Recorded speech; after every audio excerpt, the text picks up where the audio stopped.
Should have hit the button a minute ago. There we are. Thank you, Reverend Suzanne. Thank you all for being here. I'm so glad that each and every one of you is here this morning. And I am privileged to be here.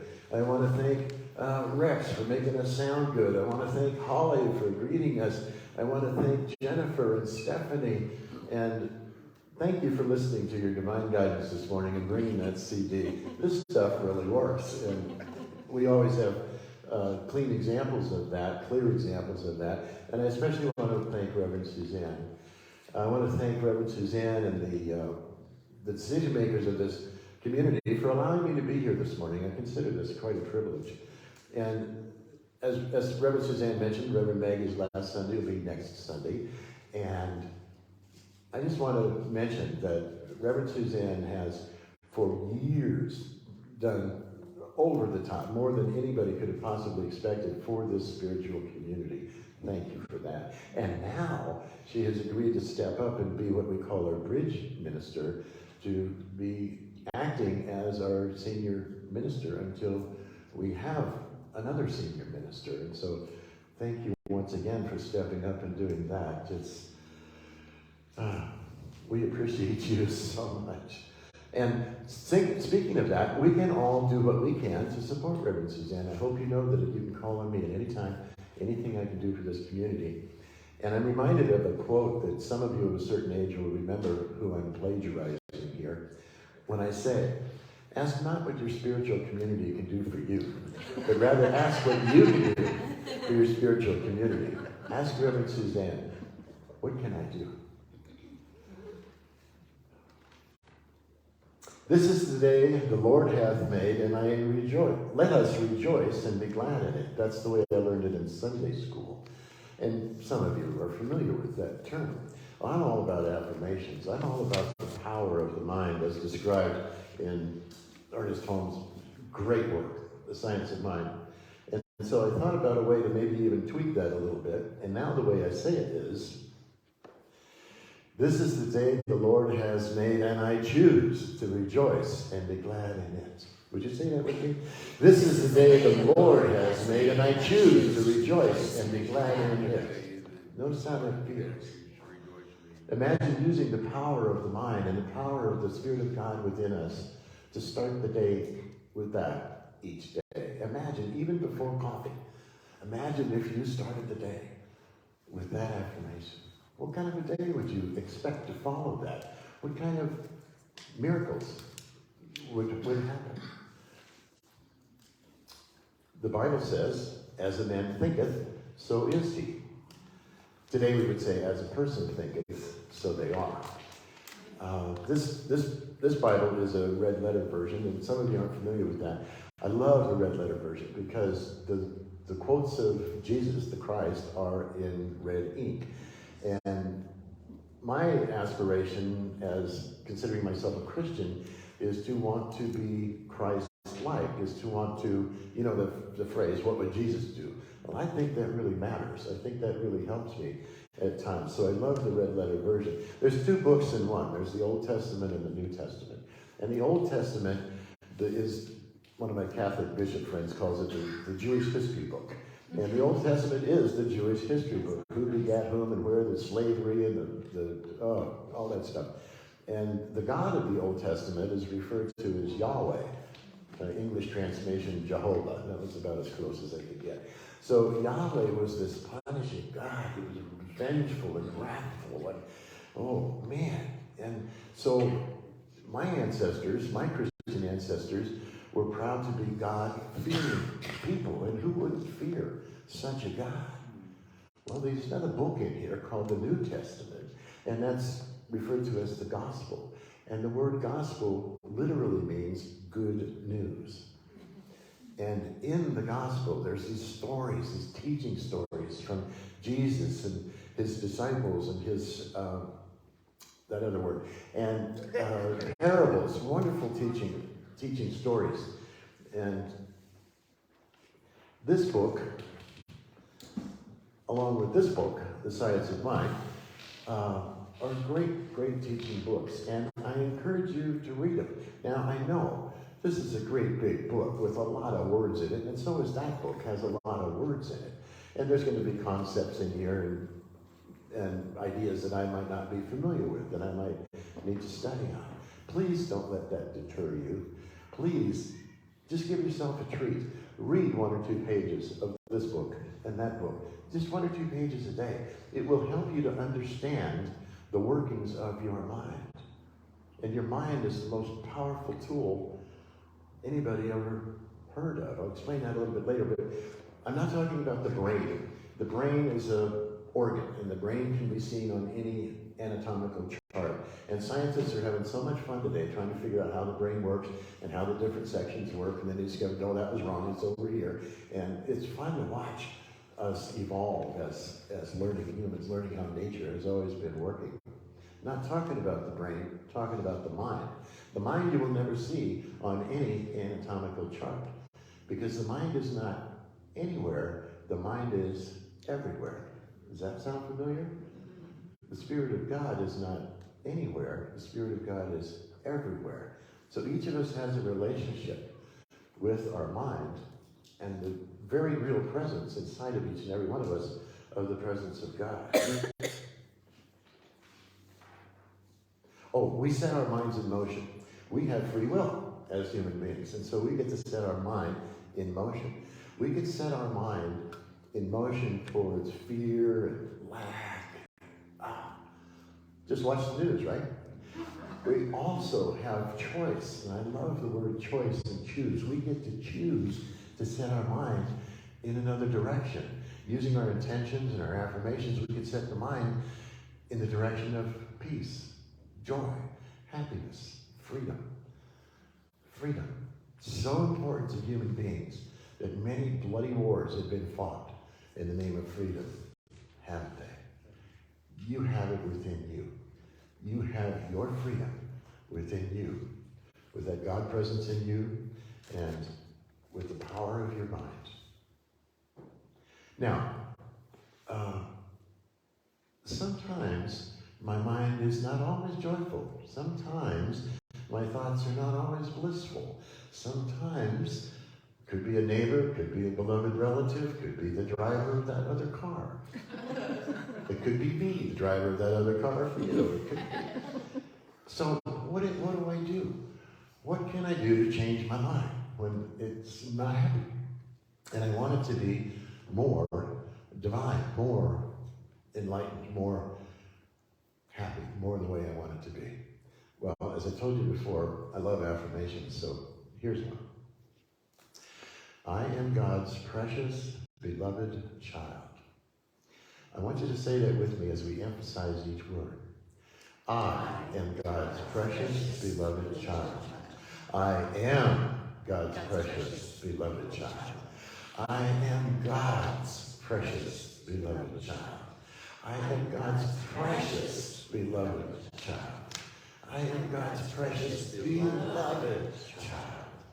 I am God's precious, beloved child. That took less than 1 minute for us to say that way. So, if you're not feeling as you would like to feel any time in your life, got a minute? Try that affirmation. What it does is it shifts, it sort of like changes the channel in my mind. Instead of focusing on that which I was unhappy about, or I was worried about, that changes my mind so I can stand back and I can have a higher viewpoint, an overview. I can see that situation as just a situation. It's not me. I am not my thoughts. I'm the thinker of my thoughts. I am not my feelings. I am a spiritual being having a human incarnation this time. That was years back. I am a recovering alcoholic. I do know some stuff. I've had a past. But we are spiritual beings having this human incarnation, and as that, we have feelings. And I love to use things like that affirmation to change the way I'm thinking, to change the way I'm feeling. The mind is the most powerful tool ever, anywhere. Just think of all the things that humans have created. Space travel, the great dams, the great bridges, the great tunnels, the cell phone, the thing you have in your hand that hooks you to the entire world. These things, these inventions of humans, each and every one of them was once a thought held in mind, a thought upon which was taken action. You know exactly what I'm talking about. You know that your mind is the most powerful thing. And you know that we literally create our reality, don't we? Well, today's talk title is Stress is Optional. Really? Come on. Is that really possible? Is that really true? I have found yes. In my line of work doing healing arts, I see people all the time that come in and they say, oh, I'm so stressed out. Oh, what a week it has been. Oh, those relatives of mine. Oh, the holidays are so stressful. Mondays are so stressful. Bills, especially this time of year, taxes are so stressful. You've probably heard the same things. Is it true? Are those things really stressful? Or are they just things? Lost my place. The only thing that consistent is change. There will always be change. There will always be circumstances. There will always be stuff. I have attended beloved ones' funerals. I've had challenges in career, relationship, every aspect that you can think of. And sometimes I thought those things were stressful, but I no longer do. One reason I know is because not everybody stresses about the same stuff. If I'm all stressed out about something, maybe you wouldn't be about that same thing. It's just stuff. Really, it's just circumstances. And when we step back and observe, as I mentioned before, from a higher perspective, from the higher self, we will see it as it is. And we don't have to stress out over any of that stuff. We don't have to. We can choose, there's that power word, we can choose to stress out about it. And if I do, so what? Let myself, have a little tantrum and whine for a little while. Sometimes my little inner child wants to do that. That's okay. But I get real tired of that really fast. And knowing that it's a choice and choosing to be, other than stressful, choosing to be the way I would want to feel, is both empowering and powerful. That being said, a certain amount of stress or tension is necessary. I know it sounds like an oxymoron, like I'm contradicting myself. But think about a stringed instrument. Think about a guitar or a violin. That string has to have a certain amount of tension. Not enough tension and nothing. Got to have a certain amount of tension to make that beautiful music. Too much tension, that doesn't work either. So we get to find the balance. Isn't that what we're always hear about every day, every week, every month, is finding that delicious balance, sometimes elusive balance. And so it's okay, but I was, what would you call it, anxious or stressful about giving this talk. I really want to do my best, really wanted each of you to get something out of it and all that. Something I would have called stress in the past, but I don't anymore. And you probably experienced this too, before a big deal, before a big event or something that you really wanted to go right, you really want to do your best. You might feel a little anticipatory anxiety about that. But it doesn't have to be stressful. You can choose. I used to scold myself for feeling anxious. I used to, you're better than that. You don't need to do that. Shame on you. That's not productive. I don't want to should on myself. Don't should on me, and I won't should on you. I don't want to do that. Now what I do, you might find this handy someday. Now I take those butterflies, and I say, all right, butterflies, I want you to line up 2 by 2 like sled dogs and carry me through this event with enthusiasm. That's how I love my butterflies. One way to not stress and be loving and kind to ourselves is to stay in this present moment. I think I've mentioned this here before, but let me briefly mention it again. If you want to know more about staying in this present moment, I recommend that you read or watch anything by Eckhart Tolle. That is his message, and he's really good at giving that message. So, when I find my thoughts, I find my mind thinking about regrets or shame thoughts or blame thoughts or anything like that.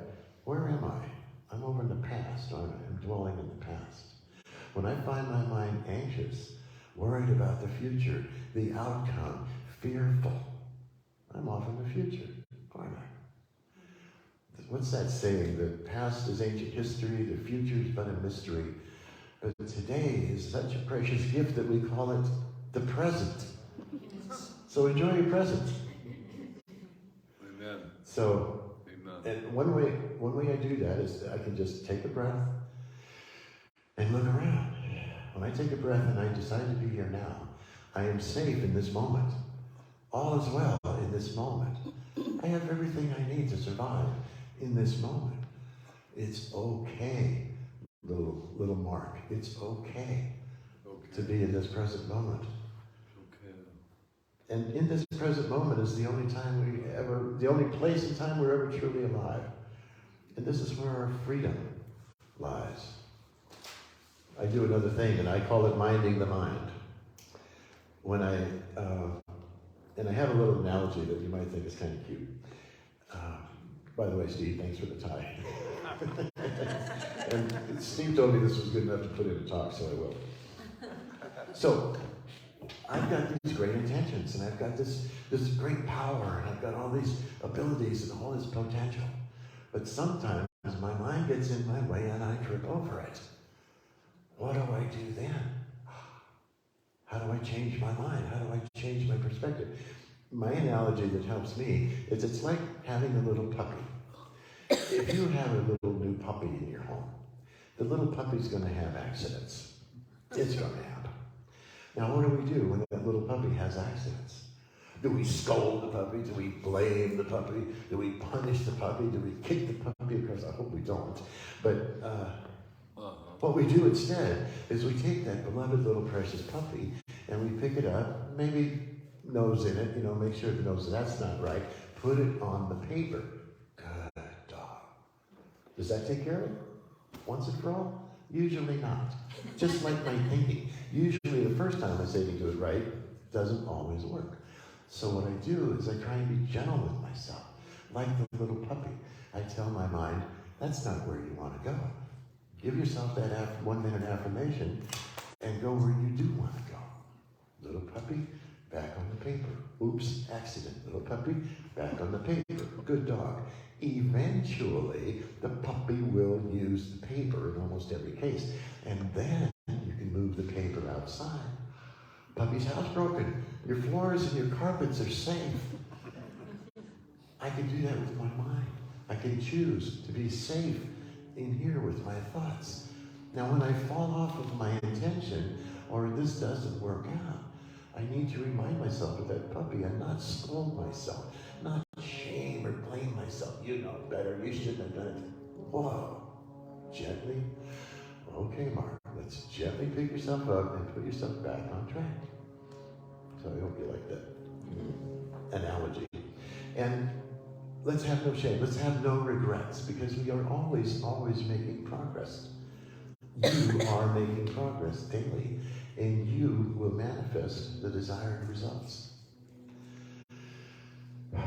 Let's just go within for a moment and kind of incorporate all the beautiful music, the beautiful prayers, meditations that we've heard this morning.